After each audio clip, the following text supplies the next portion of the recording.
क्या आपको याद है वो वक्त जब टेलीविजन स्क्रीन्स काफ़ी ज़्यादा कलरफुल, वाइब्रेंट और क्रेजी हुआ करती थी। हम जब भी स्कूल से आते थे, हम कोई डेली सोप या कार्टून चैनल नहीं चलाते थे।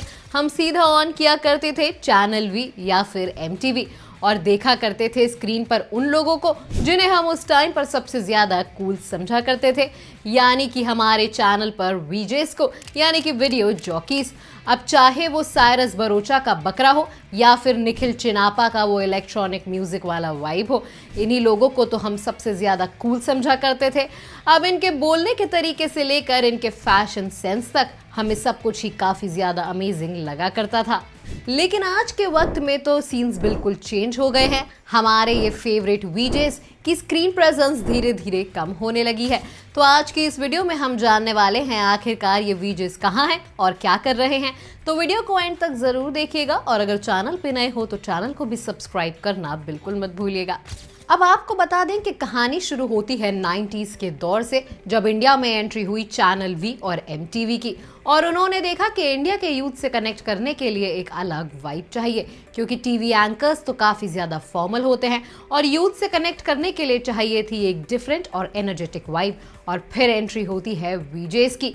वीजेस ने तो आते ही मानो होस्टिंग के सारे रूल ही तोड़ दिए हों। उन्होंने कैमरा से डायरेक्ट अनफिल्टर्ड बातें करना शुरू कर दी, कैजुअल कपड़े पहनना शुरू कर दिए और यूज़ करना शुरू किया वो एक्सेंट जिसके उस दौर में सब दीवाने थे और आज जिसे हम इंग्लिश कहते हैं। अब आइए सबसे पहले बात कर लेते हैं MTV के शुरुआती दौर के एक बड़े चेहरे के बारे में। बात कर लेते हैं रूबी भाटिया के बारे में।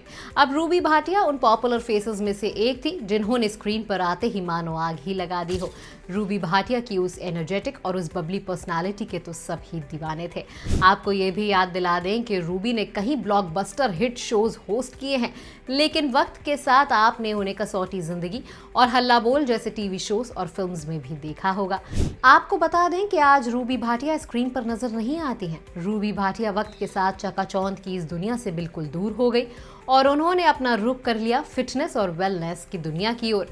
अब आपको ये भी बता दें कि रूबी भाटिया आज एक फिटनेस कोच हैं और चकाचौंध की दुनिया से दूर अपनी जिंदगी पीसफुली जी रही हैं। अब आइए इस वीडियो में आगे बढ़ते हैं और बात कर लेते हैं एक ऐसे चेहरे के बारे में जिसे अर्ली 2000s का हर एक टीनेजर काफ़ी ज़्यादा प्यार किया करता था, यानी कि शहनाज ट्रेजरी के बारे में।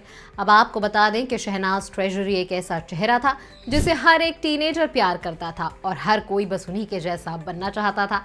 अब शहनाज ट्रेजरी की वो क्यूट स्माइल और उनकी वो एनर्जेटिक पर्सनालिटी का तो हर कोई दीवाना था।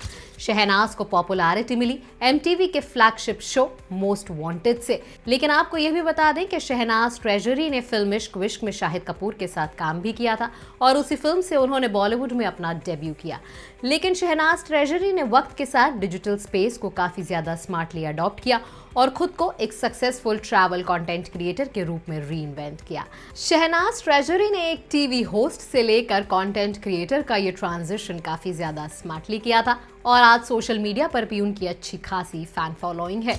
अब आइए इस वीडियो में थोड़ा और आगे बढ़ते हैं और बात कर लेते हैं एक ऐसी पर्सनालिटी, यानी कि एक ऐसे वीजे के बारे में जिसने यूट्यूब पर प्रैंक वीडियोस आने से कई साल पहले ही टेलीविजन की दुनिया में प्रैंक शो को पॉपुलर कर दिया था।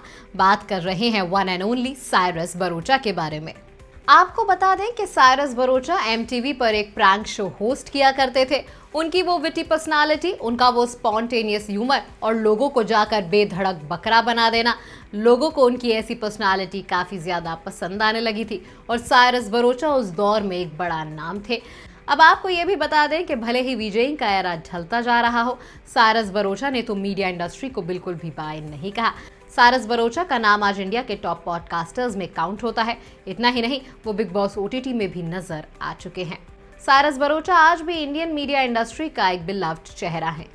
अब आइए आगे बढ़ते हैं और बात कर लेते हैं एक ऐसी पर्सनालिटी के बारे में जिन्हें देखकर तो ऐसा लगता है कि मानो वो कोई वीजे नहीं बल्कि एक आइकन हो।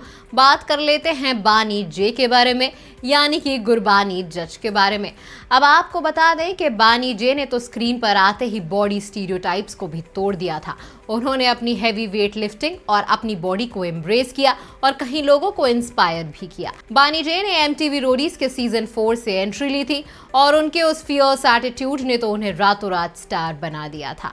बानी जे की स्क्रीन प्रेजेंस MTV पर धीरे धीरे कम होने लगी, लेकिन आपको बता दें, आज बानी जे सोशल मीडिया और एक्टिंग की दुनिया में नाम कमा रही हैं। बानी जे को आपने एक पॉपुलर शो 4 मोर शॉट्स में भी देखा होगा और सोशल मीडिया पर भी बानी जे की एक अच्छी खासी फैन फॉलोइंग है। अब आइए आगे बढ़ते हैं और बात कर लेते हैं एक ऐसी पर्सनालिटी के बारे में जिसने टीवी प्रेजेंटेशन के बेंचमार्क को हमेशा ही हाइट पर सेट करके रखा। बात कर लेते हैं गेलिन के बारे में। अब आपको याद दिला दें कि एक दौर ऐसा था जब गेलिन एमटीवी का फेस मानी जाती थी।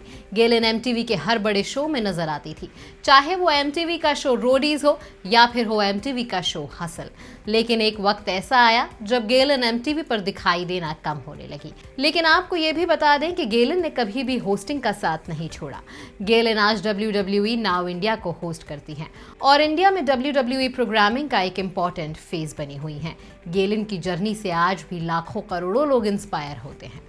Now let's move forward in the video और बात कर लेते हैं एक ऐसी वीजे के बारे में जिसे स्टाइल आइकन के रूप में भी देखा जाता है। अब आपको बता दें कि अनुषा दांडेकर ने एमटीवी पर कई बड़े शोज होस्ट किए हैं, जिसमें से एमटीवी लव स्कूल और एमटीवी स्टाइल बॉक्स जैसे शोज भी हैं। इतना ही नहीं, अनुषा दांडेकर तो इंडियाज नेक्स्ट टॉप मॉडल में होस्ट और मेंटोर के रूप में भी नजर आ चुकी हैं। लेकिन आपको बता दें, अनुषा दांडेकर ने टीवी की दुनिया के साथ साथ एंटरप्रेन्योरशिप की दुनिया में भी कदम रखा और उन्होंने अपना ब्यूटी और स्किन केयर ब्रांड लॉन्च किया है। आज अनुषा कहीं रियलिटी शोज जज करती हैं, मॉडल्स को ट्रेन करती हैं और सोशल मीडिया पर एक मैसिव स्टाइल आइकन के रूप में भी देखी जाती हैं। अब आइए last but not the least बात कर लेते हैं एक ऐसी पर्सनालिटी और एक ऐसे वीजे के बारे में जिसने इंडिया में इलेक्ट्रॉनिक डांस म्यूजिक को एक नई पहचान दी थी। बात कर लेते हैं निखिल चिनाप्पा के बारे में। अब back in the days Nikhil Chinappa के लिए तो MTV सिलेक्ट सबसे बड़ा शो हुआ करता था, जहां पर लोग डायरेक्टली उन्हें कॉल किया करते थे और म्यूजिक वीडियोस की रिक्वेस्ट किया करते थे। अब निखिल चिनाप्पा की वो एफर्टलेसली कूल पर्सनालिटी ने तो उन्हें हर टीनेजर का फेवरेट बना दिया था। आपको याद दिला दें कि निखिल चिनाप्पा ने तो कई सालों तक MTV का लीडिंग शो स्प्लिट्सविला होस्ट किया है। MTV रोडीज पर वो कई बार गैंग लीडर के रूप में भी नजर आए हैं और आते रहे हैं।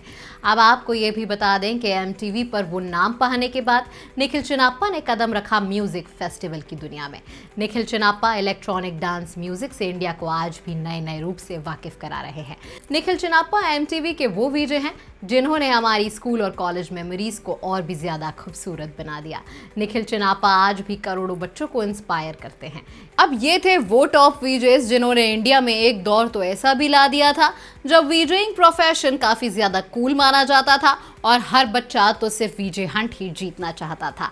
अब इन वीजेस ने तो हमारी चाइल्डहुड और स्कूल की मेमोरीज को और भी ज्यादा खूबसूरत बना दिया था। इन वीजेस ने ये बात साबित कर दी थी कि इनका टैलेंट सिर्फ टीवी स्क्रीन तक ही सीमित नहीं है। अब आप बताइए कि आखिरकार इनमें से आपका सबसे फेवरेट वीजे कौन सा है और आप कौन सा शो सबसे ज्यादा मिस करते हैं? कमेंट्स में जरूर लिखिएगा और अपनी राय हमें जरूर बताइएगा। एंड ऐसे ही वीडियोस के लिए like, share and subscribe to instant Bollywood.